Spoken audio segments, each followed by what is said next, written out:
Victorious Colorado State University Lobos. They just defeated the University of Texas at Dallas. The championship game, 6 p.m. against East Texas Baptist University. With us also are Connor Dawson, Tristan McCone. Coach, as tough a battle as you could expect all season with a very good team. Your thoughts on the game? Oh, we knew coming in Dallas is good, and we were the two best defensive teams in the league all year long. And we knew it was going to be a battle. We knew we were going to have to play well. And, you know, we start day one, we just talked about being the toughest team in America. And we proved it tonight, you know, and we got to continue to prove it every night we step on the court. But tonight, we really gutted one out. Connor Dawson, huge three-pointer to break a 51-all tie. If I recall, a steal and a couple more free throws and just some big plays down the stretch, bouncing back from a block and a serious injury, it seemed like. So how was your game? Tell me about it. Just having a blast out there playing with my teammates. Just having fun playing basketball. Tristan, Sir. You hit us with some clutch three-pointers, and I think you kept at least one of your teammates in the game that was struggling with a beautiful pass to B.J. Hollis. He hit a layup, and then later on he hit a clutch three. Mm-hmm. So tell us about your role off the bench. Well, I mean, Coach always says find assists and find our teammates move the ball, and so, I mean, he was struggling from three, and, I mean, fortunately he came up with the big one in the end, and I was able to find him. But Coach always says, I mean, be tough, and we've worked for this all year. I mean, our first two games were back-to-back, and, I mean, this is what it comes down to right here, back-to-back games, so just got to keep fighting, playing hard. An opponent tomorrow night that you're familiar with, Coach, with East Texas Baptist. Two close games thus far this year, both W's for the Lobos. What do you expect? First two times we played them, we've had to come from behind both times. And East Texas is a very good team. They're playing better basketball now than they have all year long. Beating LaTourneau tonight was really a testament to their toughness. And, you know, it's going to be kind of strength versus strength, you know, their offense and our defense. And, you know, we've really got to get down. We got to be tough tomorrow, you know, playing the third game in a row. But, you know, we've mixed our minutes up. We've had different guys, you know, play a bit heavier minutes. So we should be fine tomorrow as far as our legs. But, man, we just got to get tough, and they got some guys that are really tough to guard, and we're going to have to really do a good job tomorrow. Thank you. Matt, anything you'd like to add? Well, last time you guys played UT Dallas, it was one of the weirdest games of your season. You held them to 12 points in the first half, and they scored 51 points in the second half. What did you learn from that game that helped you tonight?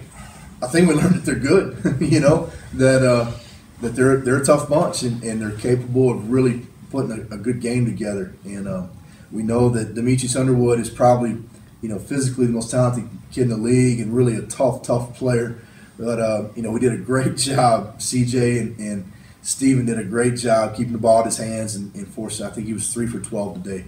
So, you know, he was the one that kind of got loose on us and we couldn't guard in Dallas. So we knew going in that we had to put together 40 minutes against him and do a really good job, you know, contesting him and keeping the ball in his hands as much as we can.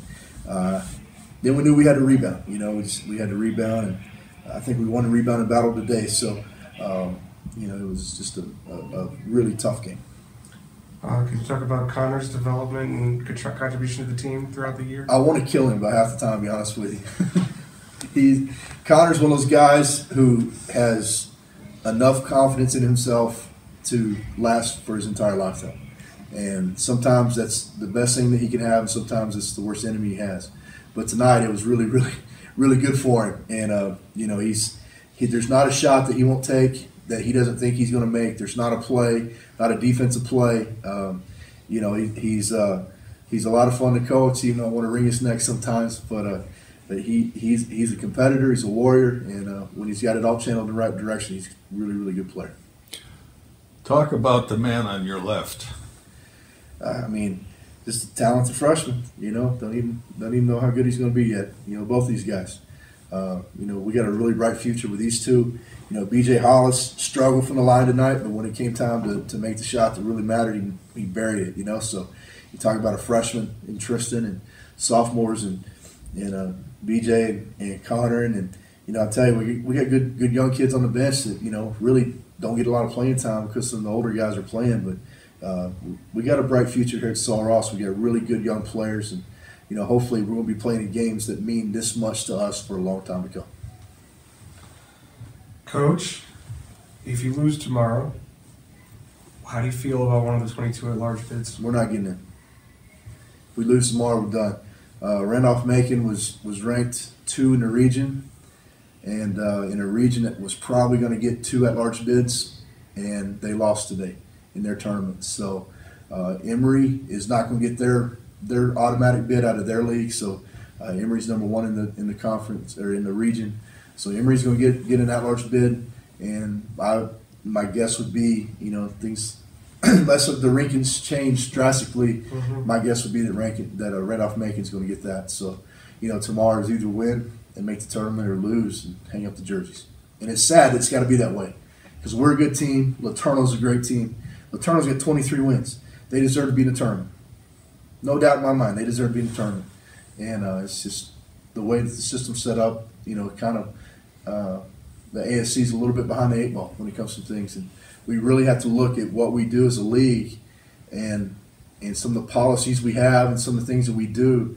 And we got to help each other get our strength schedules up and to where we're getting 2 and sometimes 3 teams in the tournament because we're a good league and we have teams that deserve it. Well, finally, how important is the home cup advantage? You get to keep your cup right in the same spot you have throughout the season. Let me tell you something, man. The crowd tonight was amazing, and the football players and the baseball players are doing an unbelievable job. And the crowd from I look in the stands and I see the people that check me out at the grocery store, and I see the people that are waiters. I get a little emotional, but it means a lot to us. Was this the best crowd you've had? Best crowd we've had, no doubt. The last 3 years? Last 3 years, no doubt. Can't thank the fans enough, and man, the support just means everything to us. Emotional. Yeah, most of the times, baby. Thank you very much. Ida, you got a question? Go Lobos. All right, football season August. Hey, I'm basketball right now.